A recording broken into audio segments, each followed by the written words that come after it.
बच्चे ने दी माँ बाप को एक सीख। किसी गांव में एक बूढ़ा व्यक्ति अपने बेटे और बहू के साथ रहता था। परिवार सुखी संपन्न था। किसी तरह की कोई परेशानी नहीं थी। बूढ़ा बाप, जो किसी समय अच्छा खासा नौजवान था, आज बुढ़ापे से हार गया था। चलते समय लड़खड़ाता था। लाठी की जरूरत पड़ने लगी। चेहरा झुर्रियों से भर चुका था। बस अपना जीवन किसी तरह व्यतीत कर रहा था।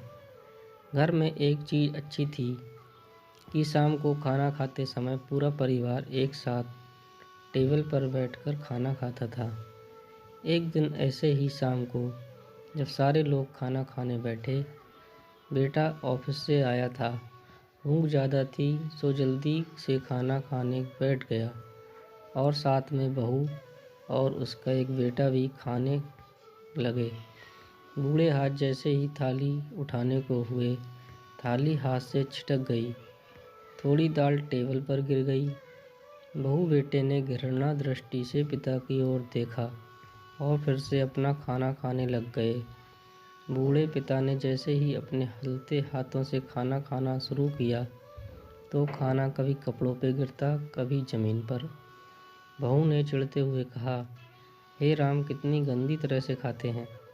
मन करता है इनकी थाली किसी अलग कोने में लगवा देते हैं। बेटे ने भी ऐसे सिर हिलाया जैसे पत्नी की बात से सहमत हो। उन दोनों का बेटा ये सब मासूमियत से देख रहा था। अगले दिन पिता की थाली उस टेबल से हटाकर एक कोने में लगवा दी गई। पिता की डबडबाती आंखें सब कुछ देखते हुए भी कुछ बोल नहीं पा रही थीं। बूढ़ा पिता रोज की तरह खाना खाने लगा। खाना कभी इधर गिरता, कभी उधर। छोटा बच्चा अपना खाना छोड़कर लगातार अपने दादा की तरफ देख रहा था। माँ ने पूछा, क्या हुआ बेटा, तुम दादाजी की तरफ क्या देख रहे हो और खाना क्यों नहीं खा रहे? बच्चा बड़ी मासूमियत से बोला, माँ, मैं सीख रहा हूँ कि वृद्धों के साथ कैसा व्यवहार करना चाहिए। जब मैं बड़ा हो जाऊँगा और आप लोग बूढ़े हो जाओगे तो मैं भी आपको इसी तरह कोने में खाना खिलाया करूँगा। बच्चे के मुंह से ऐसा सुनते ही बेटे और बहू दोनों कांप उठे। शायद बच्चे की बात उनके मन में बैठ गई थी, क्योंकि बच्चे ने मासूमियत के साथ एक बहुत बड़ा सबक दोनों लोगों को दिया था। बेटे ने जल्दी से आगे बढ़कर पिता को उठाया और वापस टेबल पे खाने के लिए बिठाया, और बहू भी भागकर पानी का गिलास लेकर आई कि पिताजी को कोई तकलीफ ना हो।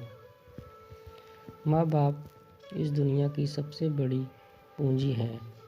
आप समाज में कितनी भी इज्जत कमा लें या कितना भी धन इकट्ठा कर लें, लेकिन माँ बाप से बड़ा धन इस दुनिया में कोई नहीं है। हेलो दोस्तों, कहानी अच्छी लगी हो तो चैनल को सब्सक्राइब ज़रूर करें। धन्यवाद।